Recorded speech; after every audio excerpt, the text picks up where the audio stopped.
but even the subsidized insurance providers are going to have very high premiums for these suburbs. So areas like railway estate, Cluden, they are very prone to flooding. I would think it's a bit risky to invest there over the long term. The risk here is that your property might be vacant for longer. If it's just reliant on one industry, then there's going to be some suburbs look great on paper, but what if you're buying into a risk that you don't see? So in this video, I'm going to talk about 9 different factors that you should look at when you assess risk in a suburb. And knowing how to assess these risks could be the difference between a profitable investment or buying a dud property. For those of you who don't know me, my name is Jadu Srikandan. I'm a buyer's agent for property investors and I buy properties all around the country using a data-driven approach. So if you want to work with me, then go to my website propertyframeworkbuyersagency.com.au and book a session with me there. So what are you going to learn today? We're going to talk about 9 factors that you need to assess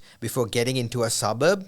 I'm going to use examples from 2024, 2025. I'm going to look at recent hotspot suburbs and tell you how you should assess the risk in these suburbs. And then I'm also going to tell you how to spot these red flags and what you can do to stay away from these suburbs. At Property Framework Buyers Agency, though, this is exactly what we do. We go into suburbs, we assess the risks, and then we only shortlist suburbs that we think are going to be potential good long-term investments. So we do all the work for you when we bring the suburbs to you. But if you're someone who's doing this yourself, then it's important that you know how to understand these points or how to assess the risk on these points that I'm talking about. Let's start off with the first one, right? And this is the risk involved with floods or natural disasters. So I'm going to use Townsville as an example here, right? So as you all know, Townsville is prone to flooding, right? So here's the map for Townsville. Yeah, you can see these blue areas are flood prone areas.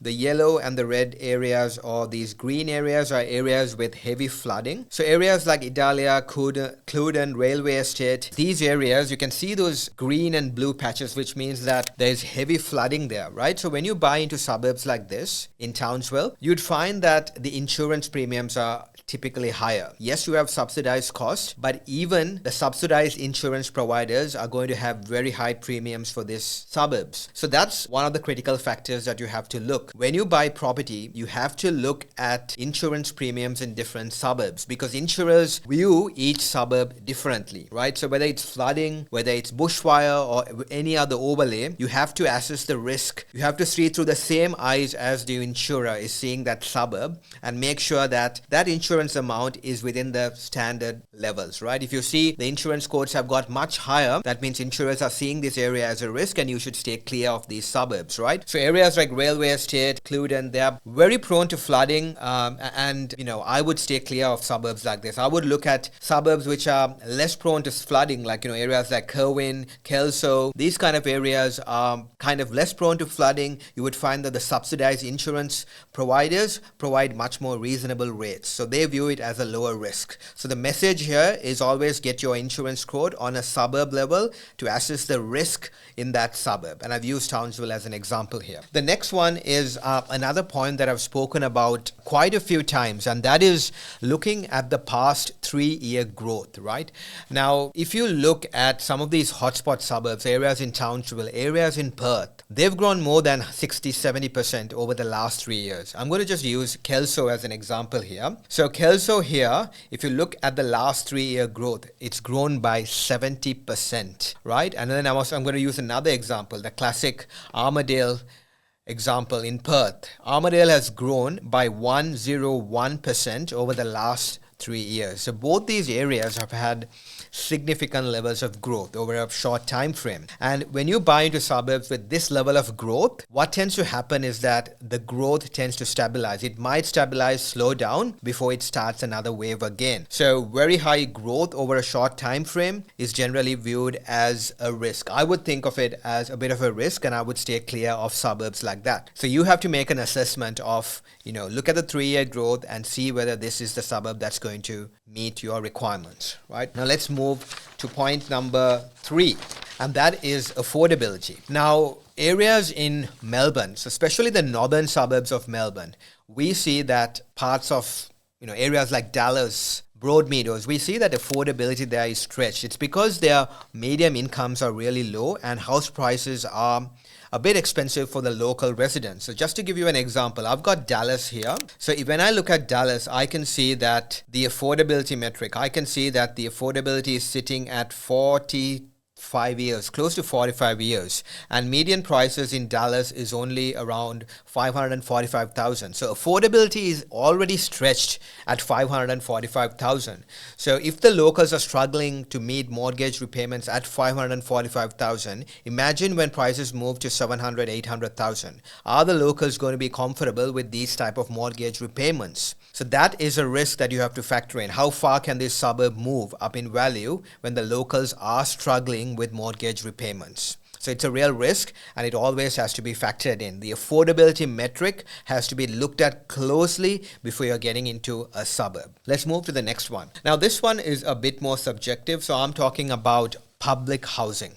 Now, personally, I'm fine with public housing. I don't see any impacts on capital growth, but there are some investors who worry that the quality of tenants could be a problem when they have higher levels of public housing in a suburb. So I'm just taking the suburb of Mount Austin here. So this rectangular block here, this is Mount Austin. And you can see that pretty much 70 to 80% of the suburb has a lot of public housing, right? This is in Wagga Wagga. So you can see this pocket has 55% public housing. This one has 20%. This one has 23%. Over here, we have 44% public housing. So you can see pretty much most parts of the suburb, there's a lot of public housing. Yes, property prices are very affordable in Mount Austin. You can still find something for 400, 450,000. But some investors could worry about the quality of the tenants that they could get. So it comes down to personal preference. So if you're a type of investor who's worried about this type of thing, then this is a risk that you have to look at, right? If all the other factors stack up but then you see public housing is high, should you or should you not get into that suburb? So that's the assessment that you would have to make. Okay, so that's public housing. And then I want to go into the next one, which is high level of investors or low level of own occupiers. Now, when I look, again, I'm going to use the classic example of Melbourne, the northern suburbs of Melbourne. So I have Broadmeadows here. Broadmeadows, if I look at the own occupier percentage, I'm just going to scroll down. Yeah, I can see that there are 49% renters and then 51% own occupiers. So not many own occupiers, and the level of renters is definitely higher than what we want to see. Now, why is this a problem? It is a problem because when the market turns, if the suburb is full of investors, like in this case, 50% investors, the investors would try to sell off and move on. And that makes that suburb, prices in that suburb a bit more volatile than an own-occupier dominated suburb. So when you have 70, 80% own occupiers, the own occupiers don't sell during a downturn. They hold on to their properties. And therefore, that suburb becomes less volatile. That is a real thing that you have to consider. If there are a higher percentage of renters in that suburb, I would think it's a bit risky to invest there over the long term. So the level of own occupiers becomes very important when you do that suburb selection. Let's move to the next one, which is vacancy rates, very high vacancy rates, right? Now, vacancy rates can be high for two reasons. One, there is a lot of properties available, supply is really high, or it could be that their investors are buying properties in huge amounts. Okay, it could be two reasons. So I'm going to share suburbs where investors are buying properties in huge amounts and increasing the vacancy rates, right? So this is the suburb of Mildura. So Mildura in regional Victoria. You can see how fast investor activity has increased here. If you look at the vacancy rates over here, you can see that the vacancy rates have taken a jump from 1% to 3% over a period of 6 to 8 months. So what does this mean? This means that investors and buyers agents are coming into this suburb in huge numbers, buying investment properties, and therefore the number of properties that are available for rent has suddenly taken a quick increase. One more example here, and this is the classic one, the city of Rockingham in Perth. If I look at the vacancy rates for this region, if I just scroll down and look at the vacancy rates, I can see that the vacancy rates, back in 21 was sitting around 1%, but right now it's moved closer to 3%, 2 to 3%, right? It's been steadily increasing, and that's because investors have been continuously buying properties in these markets, increasing the vacancy rate. One more example here, Albury. It's been very popular with the investors. So the suburb of North Albury, if you look at the vacancy rates, you can see that it's taken a big jump as well over the last few months. So from 1%, it's moved to close to 3% and then just stabilized around 2%. So it's definitely moved up, and that's because investors are buying properties here in large amounts. So when vacancy rates are rising, that is not a good sign. Okay, it means that your property is going to be on the market for longer. It also means that,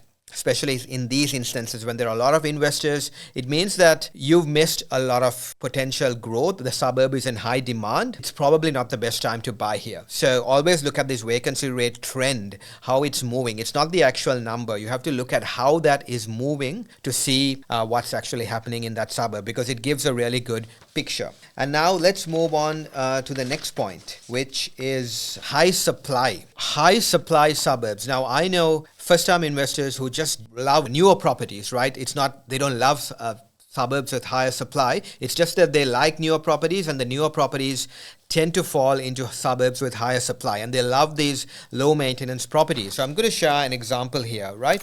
So this is the suburb of Kalkallo. So Kalkallo is in the northern part of Melbourne, and if you just look at the number of properties available for rent, there are 84 properties which have been listed on realestate.com, right? All of them very similar, 3-bedroom, 2-bathroom, or 4-bedroom, 2-bathroom. So there's a lot of choice for a renter, and that means your property is going to sit on the market for longer, right? Because there's so much of choice. If you look at Kalkallo and where it's located, you can see it's a very small suburb, right? It's a small suburb, but already there's 80 vacant properties that are listed for sale, and you can see there's a lot of developable land here, and you can see new properties all emerging around this around the suburb, which could potentially increase the vacancy rates further. Now, I'm not saying Kalkallo will not grow, so don't get me wrong. We are in the correct time for Melbourne. Kalkallo will have capital growth. That's not the risk here. The risk here is that your property might be vacant for longer,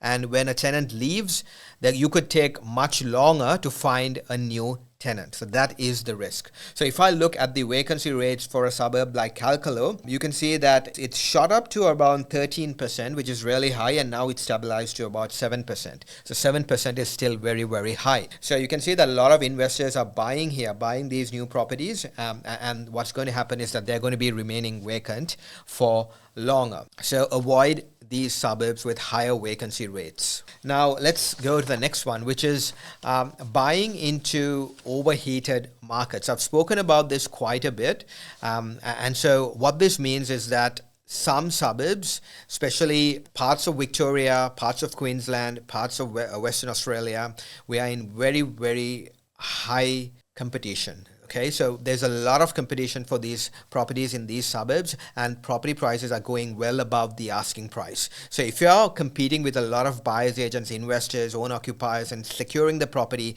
paying 40, 50 above the asking price, that could be a potential risk of overpaying. So ask yourself, should I go into this hot suburb, or should I look at the next cooler suburb, which could have more momentum coming into the future? Okay, and I think this is a very common problem. Investors love getting into hot spots. They love chasing that hype. They feel that comfort when they go jump into areas where everyone is looking at. And so that is potentially where the mistake is. So try to look at the next cooler market than jumping into these hot suburbs. And I've spoken about it quite a bit in my other videos as well. And the last one is buying into suburbs which are just dominated by one single industry. So I'm going to take the example of Moranbah, right? So Moranbah so if I open this up, if you look at Moranbah here, so if I open this up, so Moranbah, you can see here, it's a small town, just zooming in, it's a very, very small town, but it used to be very popular with investors some time back, but it's heavily reliant on the mining industry. So if I show you how reliant this is on the mining industry, you can see that 57% of the jobs are coming from mining. And if I show you the exports, you can see that 94% of the region's export is mining. So which means that this area is fully reliant on the mining industry. So if there's a mining downturn, the whole property market would be affected here, right? And that's exactly what happened. I'm just going to show you the price graph for Moranbah. So if I look at the 15 years, you can see that there was a rise in prices until 2012, and there was a very big decline. So 700,000 prices, which were 700,000, dropped all the way to about 200,000. And so why did this happen? It happened because it was reliant on mining. There was a mining downturn, and because of that, people left that area. Properties were vacant for longer, and they were selling at a very low price. So the problem here is that the risk here is really that if you're looking into areas or suburbs or small towns like this, which are completely reliant on one industry, it doesn't have to be mining, it could be something else. For example, tourism. If it's just reliant on one industry, then there's going to be a lot of volatility in the prices, and that's a big risk for you, especially as a first-time investor. So yes, the yields could be high, it could be really attractive at times, but then you have to dig deeper and understand the fundamentals of the economy, right? How is the job market looking like? How is the economy? What are the infrastructure projects that are going to come here? What are the unemployment rates? All of this has to be assessed before you get into a suburb. We do this regularly, like we are looking at suburbs and looking at all these factors regularly before we bring properties to you. So the suburbs that we select always have a level of low risk, right? They're not risky suburbs. We don't bring risky suburbs to you because we've done all the checks. So that is why you can have some peace of mind when you tend to work with someone like ourselves, because we have already done these checks for you. That's it from me, guys. I hope you found this content useful, and I'll see you in my next video.